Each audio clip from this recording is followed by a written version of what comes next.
మనకి జనరల్‌గా ఆర్థరైటిస్ అంటే మనకి వెంటనే మన మనసులో వచ్చేదేంటి?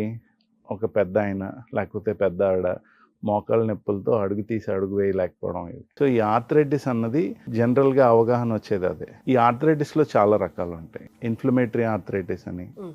ఆస్టియో ఆర్థరైటిస్ అని, సెకండరీ ఆర్థరైటిస్ అని. మనకి ఈ మూడిటి గురించి కొంచెం అవగాహన ఉంటే సరిపోతుంది. ఈ రుమటాయిడ్ ఆర్థరైటిస్ అన్నది తరచూ వింటూ ఉంటాం. ఇది ఇన్‌ఫ్లమేటరీ ఆర్థరైటిస్‌లకి సంబంధించినదనమాట. అంటే వాతం అంటారు గదా! హ్మ్. హ్మ్. మా నాన్నమ్మ గారికి వాతం ఉండేది.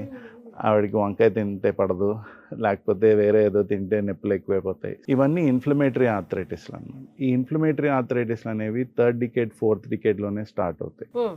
వాటికి ఫార్చునేట్‌గా ఇవాళ చాలా మంచి మందులున్నాయి.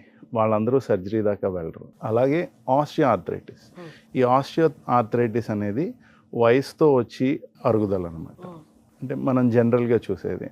మనకు తెలిసిన వాళ్ళు ఫోర్త్ డికేడ్, ఫిఫ్త్ డికేడ్ దాకా యాక్టివ్‌గా ఉండి, మెల్లిగా మోకాళ్ళ నొప్పులు రావడం, తర్వాత వాళ్ళు నడక అది ఇబ్బంది పడడం.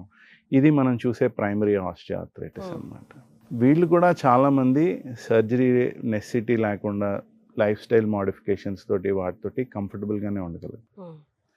ఇంక నెక్స్ట్ వచ్చేది సెకండరీ ఆర్థరైటిస్. అంటే వాళ్ళకి ఏదో మోకాలికి గాయం తగలడం వల్లో ఏదో జరిగి, దానివల్ల లోపల కార్టిలేజ్ డ్యామేజ్ జరిగి, ఆ కార్టిలేజ్ డ్యామేజ్ పెరగడం వల్ల క్రమేపీ ఆ లోపల అరుగుదల అవి పెరిగి వాళ్ళకొచ్చే ఇబ్బందులనమాట.